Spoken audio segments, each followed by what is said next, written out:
Terry, one word, just one word, and we could probably talk for an hour on that, and that would be convergence. You and I have been watching this for a fair number of decades. What are your thoughts about the convergence? Wow, that's all I can say is wow. Yeah. Everything, every direction you look, Jesus said, as recorded in Luke 21:28, when you see all these things beginning to come to pass, and look up your heads, for your redemption is drawing near. And every direction we look on the prophetic horizon, we see things happening precisely like Jesus forewarned in the Olivet Discourse, and like the Old Testament and New Testament prophets told us about. All these things come together, and that word is convergence. I think that is a major word for our time in Bible prophecy. And I want to stay on this distress with perplexity for a few minutes here, because, again, that's Luke 21:25. There shall be signs in the sun, the moon, and the stars, and upon the earth distress with perplexity of nations, the sea and the waves roaring. And that literally means problems for which there are no solutions. And you say this, you say news out of every nation proves just how crazy life on earth has become. Threats of every sort lurk in far distant places and more often directly assault much nearer to where we live. Terry,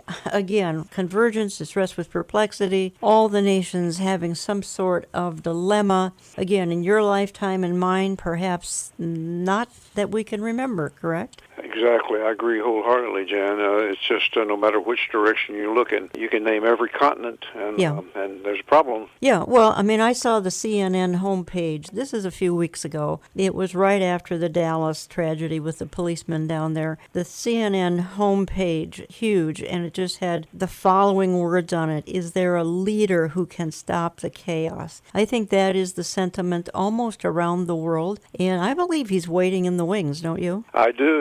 We go back to that Henry Spock said years ago. Send us a man who can solve these problems, be he man or be a devil. We'll accept him with open arms. And certainly the world is looking for that rider on the white horse of Revelation chapter 6, basically. Yeah, Spock said that he was a NATO spokesman, I believe, might have been head of NATO. I'm not sure, but it's so many years ago, and I've only seen it in print. But he said, give us a man, be he a god or devil, we will receive him. And all of this, just instability, prepares the way for the Antichrist. And I believe, as Ron Rhodes does, Terry James, that the devil has had an Antichrist waiting in the wings always, because he doesn't know when the very end of the end happens to come. I think you're right. I think there's no doubt about it. History shows the great tyrants of the times, and a lot of them came in actually on promises of making things right for their people. Yeah. And we can just look at Hitler as one of the prime examples. Mussolini too, and they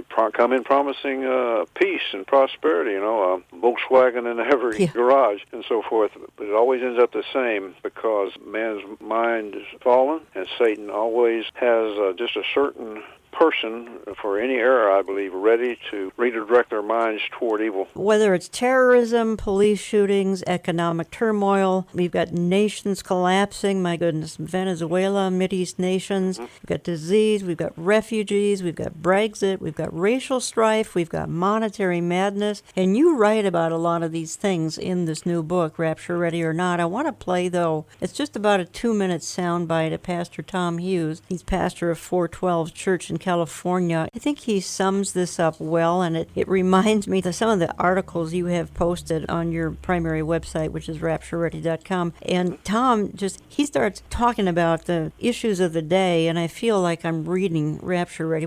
People from all backgrounds believe something big is coming. They're uncertain about the economy and question the leaders that they have chosen. In the United States, liberals and conservatives alike are voicing their distrust and disdain for the direction their leaders have taken them, and civil unrest is increasing everywhere there's a political gathering. And it's not just the United States. Europe is done with their leaders who they believe have lied to them. As they watch Europe implode, their leaders seem to do nothing except welcome more terrorists. But underlying those things are perilous events that are shaking the world and rattling nerves. Massive earthquakes have struck Japan and Ecuador and other regions along the Ring of Fire, with a threat of much more to come. And then listen to this. There are currently 38 active volcanoes worldwide. 38! And then add to that the ever-increasing Zika virus as it is getting stronger, plus a yellow fever outbreak in Angola that is reported could be a threat to the entire world. Listen, if that was all, that would be enough. But there is more, much more. Wait till you hear what is happening worldwide right now. Listen, what's going on and what does the Bible say about these things? We're about to find out. The Bible says, know this, in the last days, perilous times will come. Are we in those times? Are we in the last days? I believe that we are. Listen, the word for perilous that the Bible uses in that passage, it comes from a Greek word that means dangerous or troublesome, or a time of reducing strength. A time of reducing strength. Listen, our world seems to be in that time. Just listen to some of the headlines from some of these articles. Here's one of them. The big ones. Scientists warns up to 4 quakes over 8.0 are possible under current conditions. Here's another article.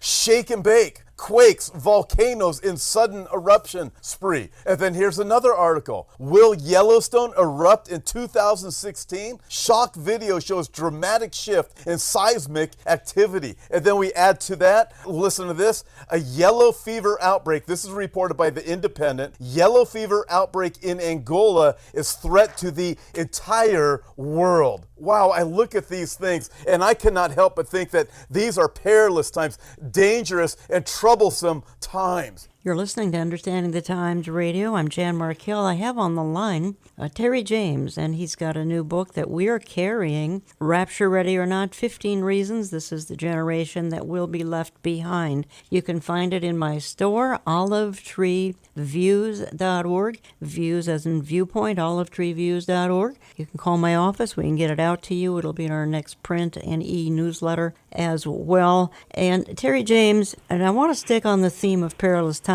here for just another couple of minutes, but why the subtitle, 15 Reasons This is the Generation That Will Be Left Behind? And I know you're listing the 15 reasons, but why do you think this is the generation that will be left behind? Well, the primary reason, if you want to get down to the bottom line, primary reason is I believe Israel and where we stand with regard to Israel and the nations putting pressure on the international community, putting pressure on Israel to give up land for peace. The Bible says in Joel chapter 3, verse 2, that because you've divided my land, I will bring all nations of the world into the valley of Jehoshaphat, which of course is the area of Megiddo, of Esdraelon and so forth, of Jezreel, and Megiddo, and it's Armageddon. I say Israel being in the limelight. Zechariah chapter 12, verses 1 through 3 said that Israel and Jerusalem will become a cup of trembling and a burdensome stone to the whole world. Anybody that tries to change things there will be in great trouble with the Lord. And for that reason, he will again bring people into a place called Armageddon. And so if I wanted to boil all of this down, all of these 15 reasons down, well, it would come down to this final one, that is that Israel is in the center of